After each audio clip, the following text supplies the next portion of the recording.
Assalamualaikum warahmatullahi wabarakatuh. Kenalin, nama saya Rona Aprilia dengan NPM 21150611027. Oke, baik, di video ini saya akan membuat tugas dari mata kuliah IoT, yaitu mengenai artistik LED dengan menggunakan Node MCU.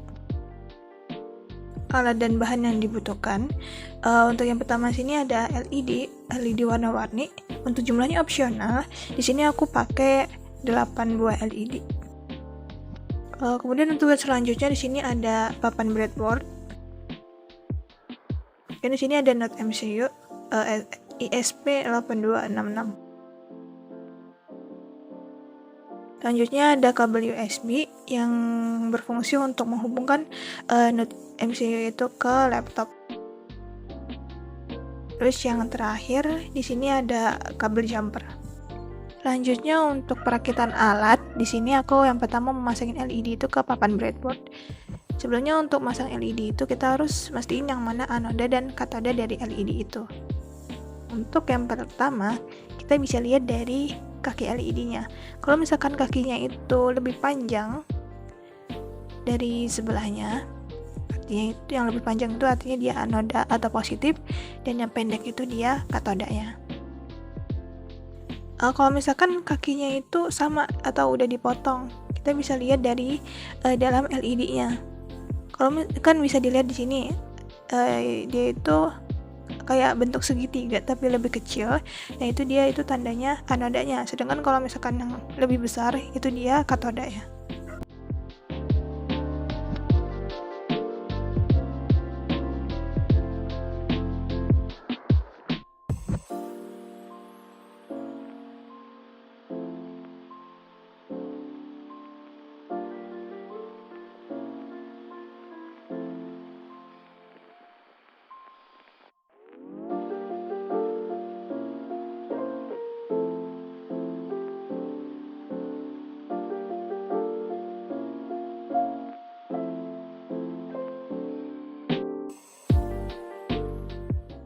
Oke, di sini untuk pemasangan LED ke papan breadboardnya udah selesai. Selanjutnya di sini kita butuh kabel jumper sama Node MCU.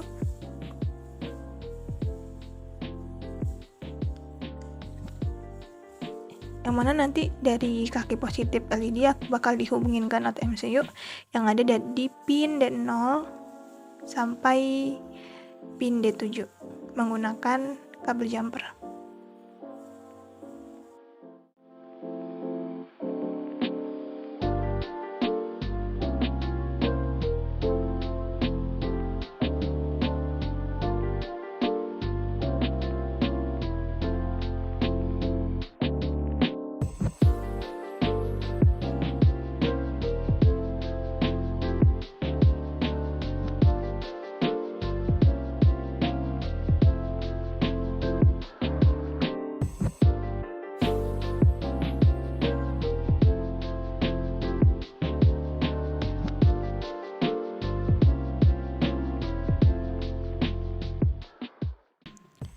Oke, di sini untuk pemasangan atau menghubungkan LED dengan Node MCU-nya itu sudah selesai. Selanjutnya kita bakal gunain satu lagi kabel jumper untuk menghubungkan katoda LED-nya itu ke Node MCU yang ada lambang G-nya atau ground.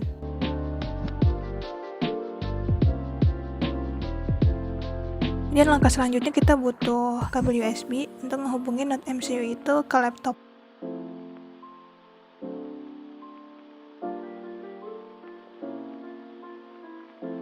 Setelah menghubungkan Node MCU ke laptop, di sini kita ngebuka Arduino IDE-nya, dan di Arduino IDE-nya itu kita mau ngebuat Node MCU-nya itu tuh terbaca oleh IDE ini.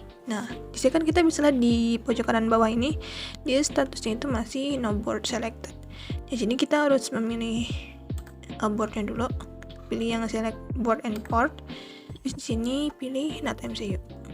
Aku pakai yang atas, dan untuk USB-nya itu pilih yang terhubung dengan Node MCU-nya itu. Sini punya aku COM12, pilih dan oke. Nah, di sini kan bisa dilihat statusnya itu berubah, jadi dia itu udah terbaca. udah terbaca oleh IDE-nya. Nah kemudian untuk di sini aku udah nyiapin source code-nya, dimana untuk yang awal ini kita di sini mendefinisikan pin LED-nya dulu. Dan di sini dengan integer LED pin dia itu mendefinisikan bahwa LED-nya itu nanti dia terhubung dengan pin di NAT-MCU-nya dari D0 sampai D7. Kemudian untuk jumlah LED-nya itu ada 8. Selanjutnya untuk integer kedip dengan 250 ini dia tuh untuk mengatur waktu kedipnya, dan dia tuh dalam milidetik. Selanjutnya untuk void setup, jadi yang akan dijalankan sekali ketika program dieksekusi. Ini ada kondisi dimana dengan integer i-nya ini sama dengan 0, kemudian terdapat jika i-nya ini lebih kecil dari jumlah LED-nya, nanti dia bakal melakukan increment, dan nanti di sini dia akan memanggil fungsi pin mode, di mana LED pinnya itu nanti akan dibuat sebagai output. Selanjutnya ada di void loop yang akan dilakukan secara berulang-ulang ketika program dieksekusi. Jadi ini ada dua kondisi, dimana untuk kondisi pertama ini dia kurang lebih untuk menghidupkan LED-nya.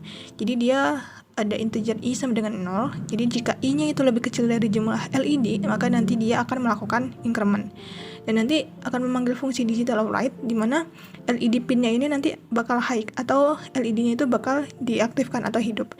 Nah kemudian nanti diberikan delay sebanyak variabel kedip, yang ini 250 milidetik, dan kemudian bakal LED pinnya itu dibuat low atau LED-nya itu bakal dimatikan. Nah kemudian untuk kondisi yang kedua, di sini ada integer i sama dengan jumlah LED minus 1, dengan i-nya itu jika lebih besar atau sama dengan 0, nanti dia bakal melakukan decrement. Dan kurang lebih di sini fungsinya sama, bakal ngebuat LED-nya itu hidup dan mati.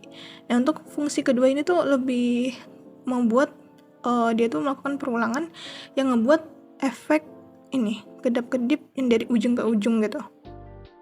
Jadi misalkan kita ngidupin LED dari sebelah kiri ke sebelah kanan, dan itu dari sebelah kanan nanti bakal balik lagi ke sebelah kiri, dan itu bakal terus berulang seperti itu. Oke, di sini jika sudah ada source code-nya, kita bisa melakukan klik verify dulu. Jadi verify ini tuh buat untuk ngecek apakah di source code ini ada error atau enggak, kayak gitu.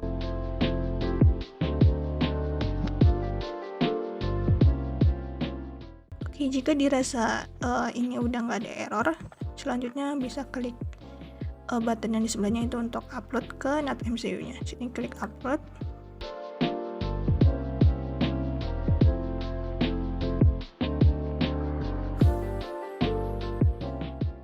Dapat dilihat di sini di outputnya ini source code-nya itu udah berhasil di-upload ke NAT-MCU. Dan di NAT-MCU-nya itu dia juga udah ngebuat si LED-nya itu dia jadi hidup kayak gini. Di sini dapat dilihat bahwa lampunya itu hidup, artinya source code-nya itu kan sudah berhasil di-upload ke NAT-MCU. Dan di sini lampunya juga dia berkedip secara berurutan dari ujung ke ujung dan balik lagi. Dan bisa seperti itu kan karena disebabkan dari dua kondisi yang ada di source code di bagian void loop itu. Baik, mungkin cukup sekian yang dapat saya sampaikan. Kurang dan lebihnya saya mohon maaf. Wabillahi taufik wal hidayah. Wassalamualaikum warahmatullahi wabarakatuh.